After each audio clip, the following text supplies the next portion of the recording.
Donc, nous avons 10 minutes maximum. D'accord, je serai bref. Ma question concerne la communication de Mademoiselle Houssini.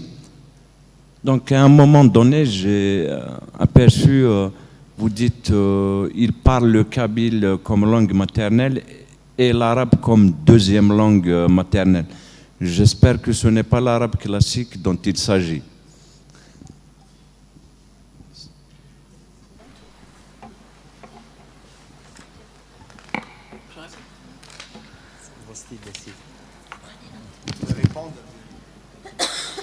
Bonjour à tous. Merci, tout d'abord, merci pour ces interventions. Je serai bref, normalement j'ai juste deux questions. La première, justement, c'est pour Madame Houssini, qui était notre étudiante, si je me souviens bien. D'abord, par rapport au nombre de questions, on a des données ici, des données chiffrées, des données quantitatives, mais vous avez une douzaine de questions, je pense. 12 questions pour un questionnaire, c'est, en termes de méthodologie, n'est-ce pas trop? Est-ce que vous avez eu des difficultés finalement à faire le tri, disons, s'il y a nécessité de tableau croisé? Enfin, pour ne pas trop s'étaler sur ces... J'aurais voulu plus une lecture de ces chiffres que vous nous avez donnés. La question 6, par exemple, vous avez dit, parmi les résultats, un seul n'a pas répondu. La question, elle porte sur la nécessité de la maîtrise du français. Un seul, sur 22, 25 questionnés, un seul n'a pas répondu que c'était nécessaire, ou bien il n'a pas du tout répondu. Justement, c'est cela qu'il faudrait questionner. Pourquoi tout le monde répond?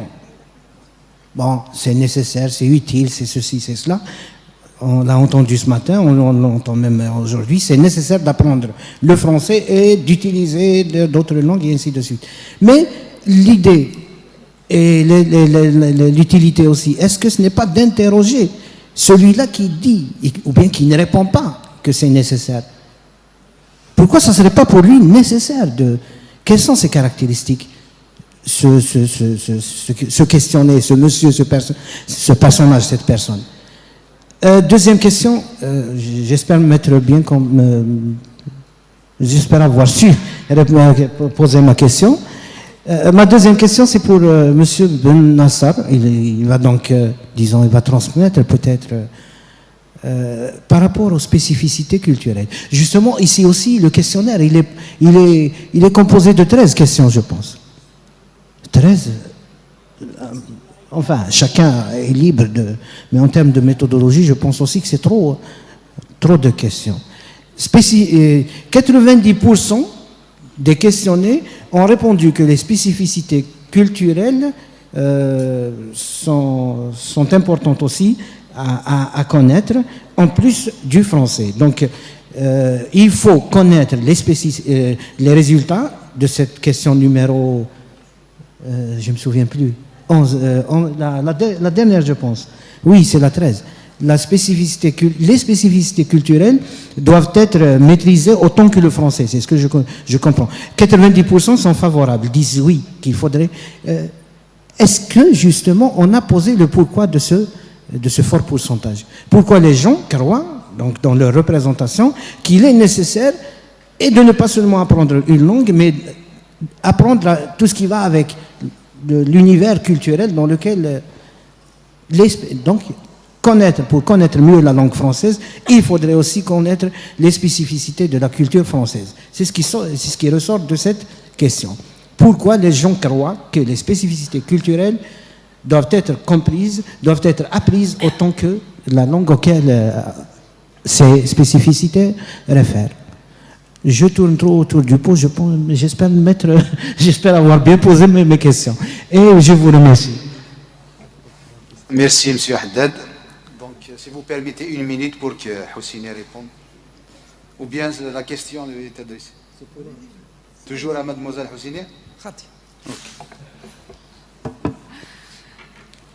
Alors, concernant la question de M. Amouden, donc quand je parlais de l'arabe comme deuxième langue maternelle, donc je parlais de l'arabe algérien. C'est pas... Monsieur Haddad, vous me parlez des... concernant les questions, donc il y avait effectivement 12 questions. Concernant donc votre question, non, j'ai pas eu de difficulté en fait à analyser les questionnaires. Donc voilà. Concernant la question 6, donc l'employé, pour l'employé qui n'a pas répondu, effectivement j'aurais aimé en fait avoir un entretien avec ces employés-là. En fait, il y avait 22 qui ont répondu donc aux questions. Mais malheureusement, j'ai pas eu cette chance d'avoir un entretien avec la plupart des employés. Il n'y avait qu'un seul cadre qui était chargé d'études en fait du crédit et de l'enseigne, en fait qui a accepté de répondre, de m'entretenir avec moi, de s'entretenir avec moi, pardon. C'est bon?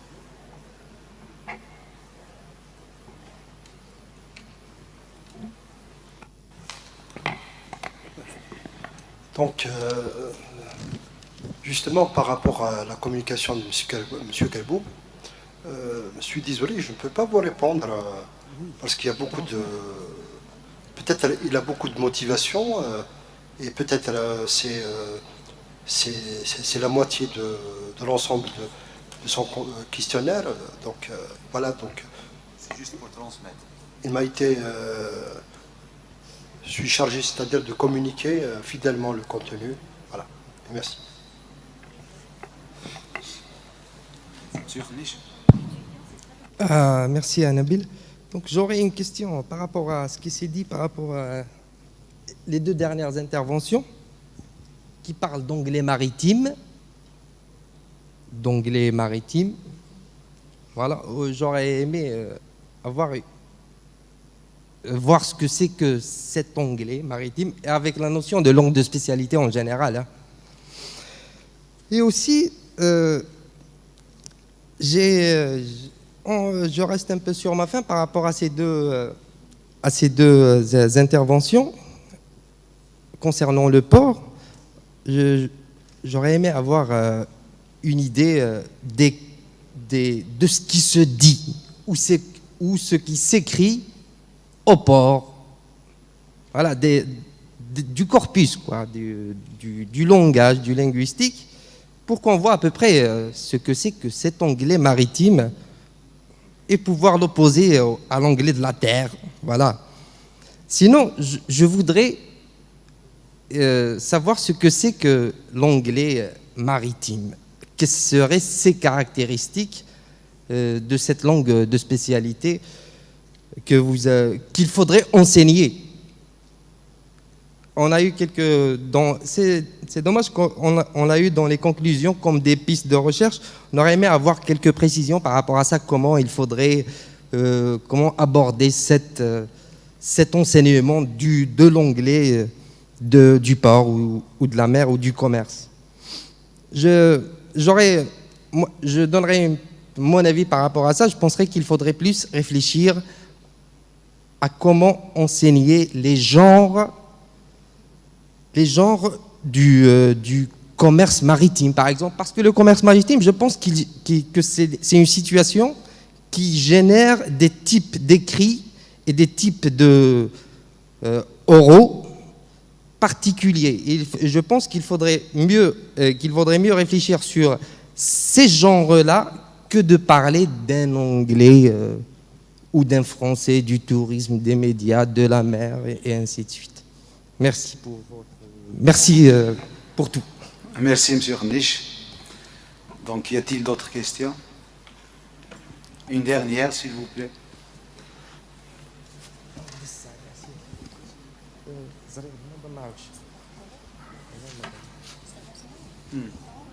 Merci. Si vous permettez, Monsieur le Président, Dr Saadi, je voudrais répondre à Monsieur Khanish, Oui, oui. j'aimerais bien aussi. Je voudrais répondre.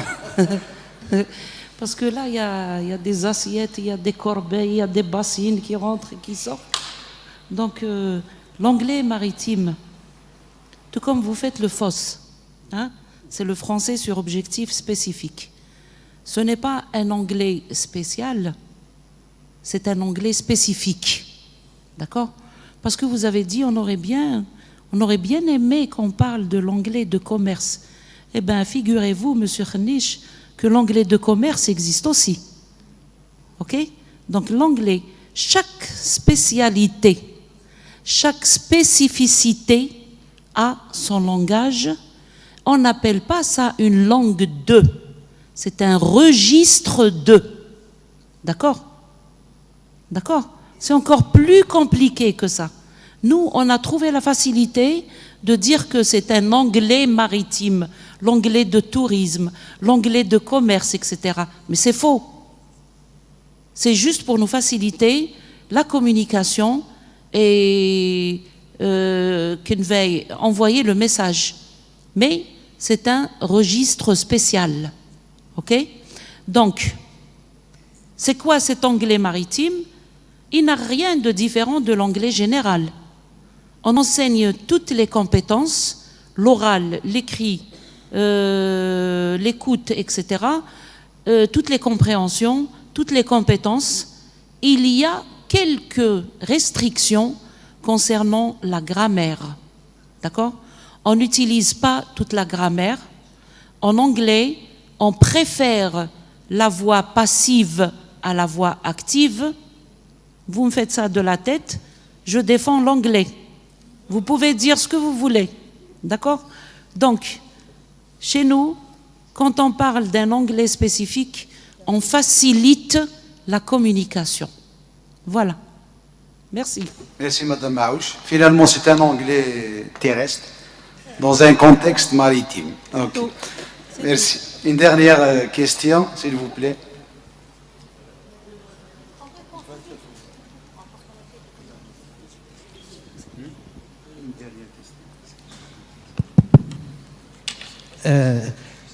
Si vous permettez, juste une remarque, une précision. Je ne crois pas que la problématique a été comprise. Ce n'est pas pour encore aller dans le conflit. Hein. Il n'y a pas de conflit. Est-ce que Madame Maouch, s'il y a lieu de revenir, et Monsieur Khanish se sont compris de quoi on parle au juste? Est-ce que d'un registre de langue seulement le problème est de comment qualifier ce dont on parle ici, anglais maritime, ou bien de ce qui existe à l'intérieur de ce genre, si M. Khanish parle en termes de genre. Ce n'est pas pour aller encore dans le conflit, mais je pense que des précisions s'imposent à ce niveau. M. Khanish sait bien qu'il existe des registres de langue, mais la problématique n'est pas à ce niveau. Apparemment, il veut reprendre la parole. C'est juste pour signaler que je ne suis pas du tout d'accord avec cette histoire de registre et encore plus avec cette histoire de grammaire. Comme si au port, ils auraient une grammaire moins complexe ou plus complexe. Moi, j'insiste sur le fait qu'au port, la communication au port génère des genres particuliers à leur situation. Je ne parle pas en termes de registre, je ne parle pas en termes ni de grammaire, je parle de genre. C'est-à-dire que les genres du port sont différents des genres des médias, des genres du tourisme et d'autres sphères d'activité qu'on appelle des spécialités. J'ai fini.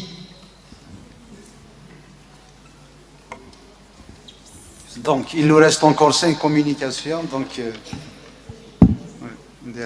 oui. S'il vous plaît, c'est une question pour, je ne sais pas, Madame ou Mademoiselle Hosseini. En fait, dans votre conclusion, je pense avoir retenu deux premières choses. D'abord, il y a l'importance primordiale accordée à la langue française à la BNA. Ensuite, vous avez aussi parlé des déficiences en termes de compétences langagières des employés, c'est-à-dire dans la langue française.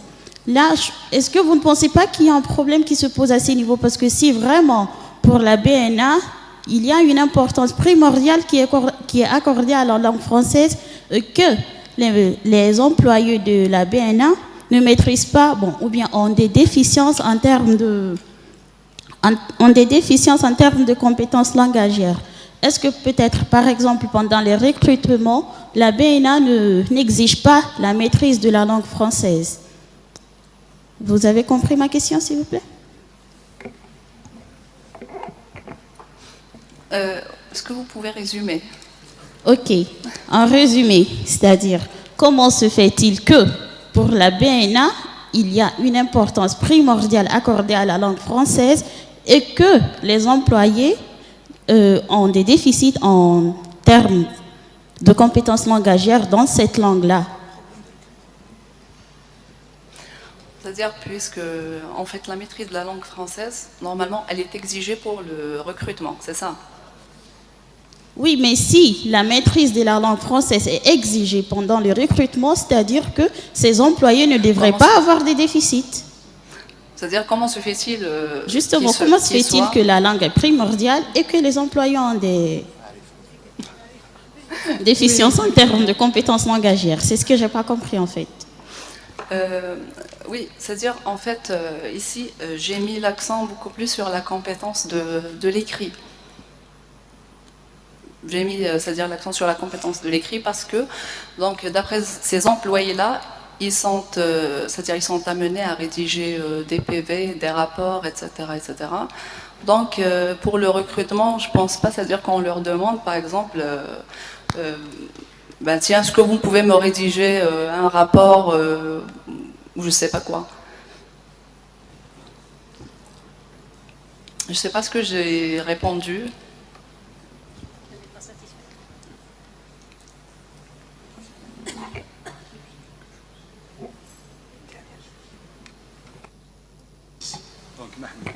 Si vous me permettez, je vais essayer de rajouter quelque chose par rapport à un certain moment, j'ai effectué un travail d'enquête au niveau de quelques banques, Société Générale, des banques publiques. Et il me semble, il y a un paramètre qu'on oublie, c'est la tradition. Il y a une tradition linguistique qui s'est installée. Une tradition, c'est-à-dire de favoriser, de préférer le français. Bien sûr, vous connaissez le cadre sociolinguistique de l'histoire de l'Algérie, c'est qu'à un moment donné, il n'y avait que le français qui était utilisé. Donc, puis cette tradition de l'utilisation du français, c'est ancré dans l'imaginaire linguistique des employés, des anciens, et puis par la suite des nouveaux. Et donc, il y a même une certaine représentation par la suite, des représentations qui se sont construites au fil des années. Et merci.